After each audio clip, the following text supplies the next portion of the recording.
What's up, everybody? Welcome back to Biker Mike Motors. Merry Christmas. It is Christmas today, 2023. So Merry Christmas to everybody out there. Happy holidays. And as you can tell by the thumbnail, we picked up some new inventory, and this one was completely free. I actually got a call from one of my good friends' parents that they had given this car to a family member, and the family member had been driving it for the last few years. A lot of money put into it. We'll go over that in a little bit. And it ended up having the transmission felt like it went out as they were driving a couple weeks ago. So it sat and she got it into a parking lot at the gas station. They thought the transmission was bad. They debated it sat there for about a week. They were debating what to do with it, and they ended up deciding that they didn't want anything to do with it. They were gonna have to get it towed, which was gonna be at least a couple $100, and then whatever the fix was. So that family member went out and got a new car, and they called me to see if I was interested in it. And I asked how much, and they said, if you can get it out of there, you can have it. So we took the trailer, which it's on now with the winch, and I hadn't used this winch in over a year, so I was been very happy with this whole setup, but that's for another video too. But it did great. Got the car on the trailer, and I got it home here, and I'm going to show you here in a minute what I found.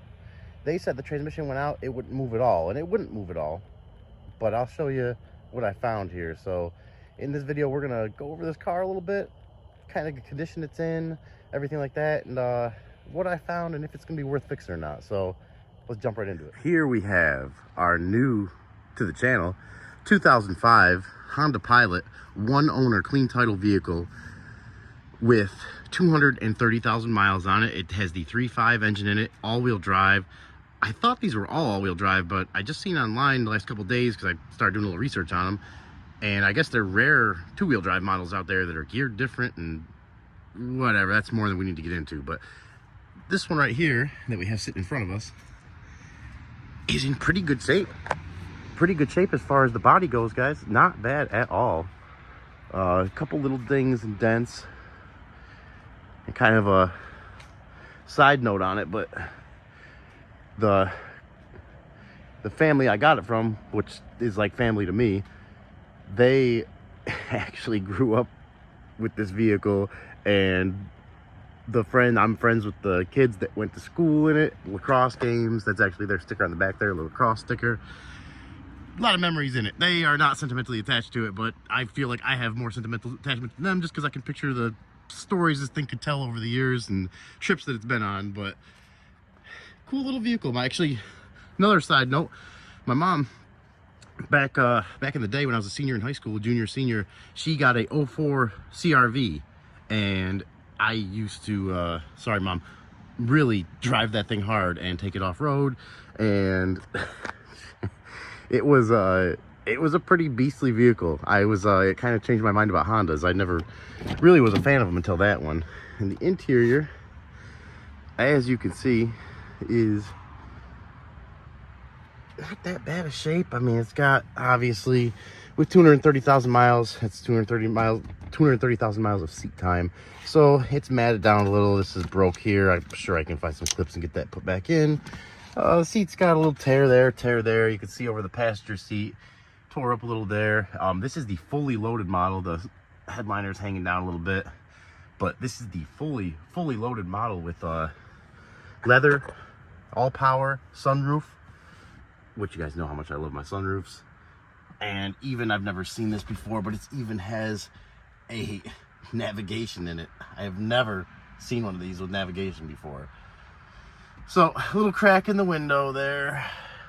Oil changes were always kept up on. A couple years ago, about a year and a half, 2 years ago, I'll find the receipt and show you guys. This thing had $1,400 worth of brake work done, and that included front and rear pads, rotors, lines, and calipers. Pretty much a complete brake system upgrade or replacement, except for, you know, the master cylinder and stuff. But all the hard mechanical parts here have been replaced, and you can see that caliper looks pretty new, and they do not have many miles on them. I think it had maybe 20,000 less miles when all that got replaced. And we do have the door pad thing here is tore up. We have the piece of wood here holding the window up. So it does have its issues, other than what I mentioned about the let's see, is there a third seat? I think some of these do have third seats. Maybe there is one that flips up there. I don't know. Haven't even got that far yet. I'm pretty much looking at it with you guys for the first time right now.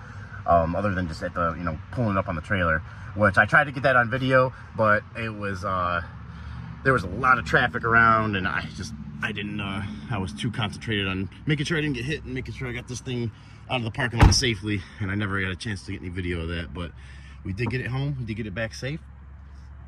One thing I love too is the steering wheel is not leather wrapped and it's not tore up. Almost every steering wheel I see, even some of the newer cars at the auction, it's like people have like death grips on the steering wheel or something. I don't know, but we're gonna go through. I already got a plan for a few things I was potentially going to do as far as cleaning it up. A couple of those would be buff it out, black wax on it, buff out those headlights. That's pretty much it. I mean, the paint's not in too bad a shape. Underneath some oxidation and stuff on here. Maybe a little clay bar would be good on it too. But the front tires also, they were replaced last year. The backs are a little older, but as you can see, like I was saying, the brakes are all new. I actually was at the junkyard just yesterday and I found a couple of caps there. So I grabbed those while I was there, which is nice. The two backs have it, but the two fronts were missing, so got those. But one thing I really want to ask you guys in this video is, how much should time and effort and money should I put into this to get it back on the road, potentially as a sellable or drivable vehicle? So that is one thing I'm still trying to figure out. And I'm going to show you guys what I found underneath here. I already, as you can see, as soon as I got it back on the trailer, or as soon as I got it onto the trailer and back to the house, when I went to take the straps off here and stuff, I noticed it was leaking something. So I got a little closer and found out it was transmission fluid. So that right there told me that maybe it's something as simple as a line that's broke and I could still get this running again. And that's, so as you could see, I already popped off the plastic cover underneath here, because when I got it back to the house, after I took off the straps, I noticed underneath here that there was leaking a little bit of fluid, and that fluid was transmission fluid. So that is what kind of pushed me to think maybe it's going to be worth fixing this thing. And that would be especially nice right now, because a couple weeks ago, I was going to bid on a car, and I kind of mentioned it in one of my last videos.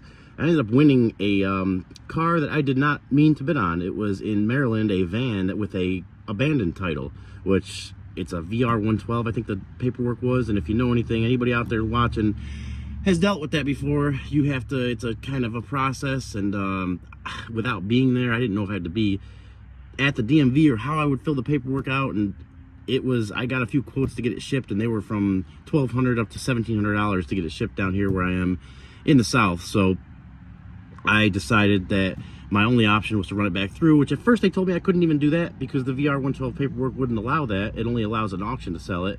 And then finally, the manager, very nice lady at Copart, she took the paperwork and pushed it through for the van to go through next week under their name again. And the fee for that, I did not know this, Copart charges $600 for a relist fee if you accidentally bid on something. So I was lucky enough to pay $600 and not got anything out of it. So that has been quite a learning experience, but I can promise you that is never going to happen again.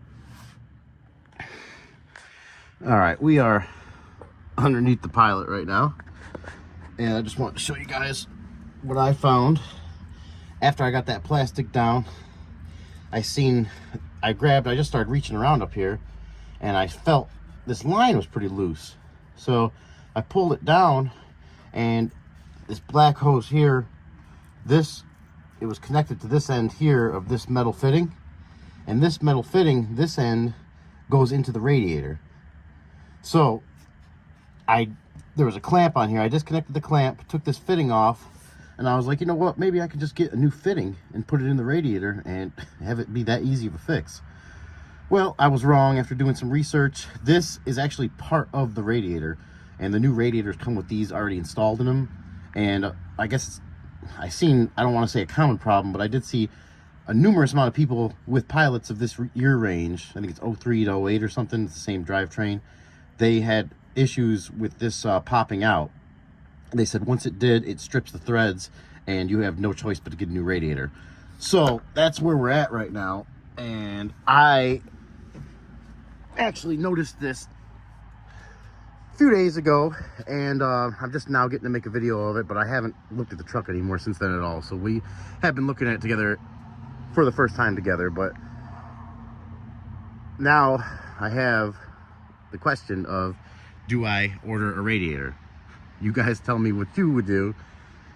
I'm gonna tell you what I did. I went ahead and ordered a radiator. I found one on eBay for cheaper than I get it in the stores here, and it was an upgraded radiator with supposedly better components and a lifetime warranty. So it actually came in like 3 days. It was from Florida, so it was, you know, only a state over, but it I was really surprised how fast it got here, and it's in great shape. I actually got it sitting right in the garage over there.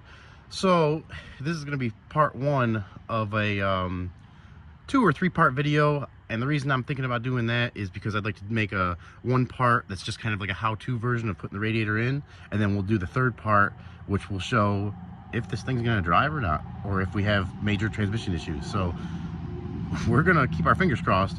Hopefully this radiator will fix it, because at this point now I have some money into the radiator, some money into the fluids for the coolant, which anybody out there knows, I'm going to go ahead and put blue coolant back in this and do a little system flush while I got the radiator disconnected, because that's what says comes in at factory. But I also heard that the green fluid and blue coolant are the same, except one has a dye in it and they charge more for it. So I kind of like to do things the right way, even with older vehicles like this, but you know, and put all the right factory things back on them. But we are gonna go ahead and do this radiator, so you guys stay tuned for the next couple videos, because the next one will be a how-to video.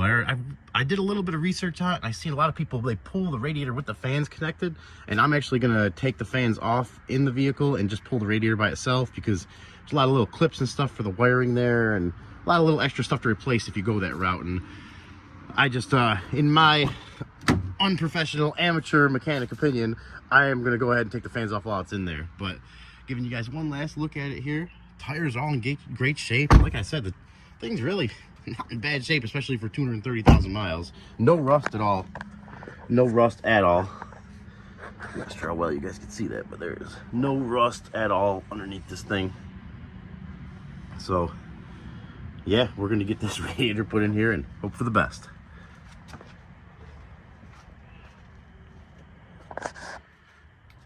All right, guys, that's gonna be a wrap for today. It's a beautiful night tonight here down in southern Alabama. Merry Christmas to everybody. Happy holidays. I really appreciate you guys tuning in and watching the video. If you like the video, please hit that like button, subscribe, share the video. If you don't like it, comment, let me know what I can do better.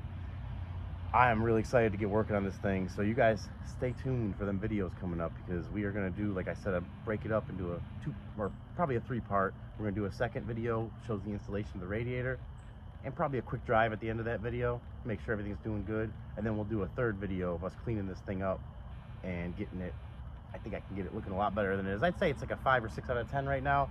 And I know with a nice buff job, black wax, and buffing out these headlights, I could bring that at least up to an 8 to 9 out of 10. I know this thing has, it's a good base to start with. So I'm pretty excited about all that too. So stay tuned. Merry Christmas, happy holidays. I appreciate you guys watching. Stay safe, and I'll catch you in the next one.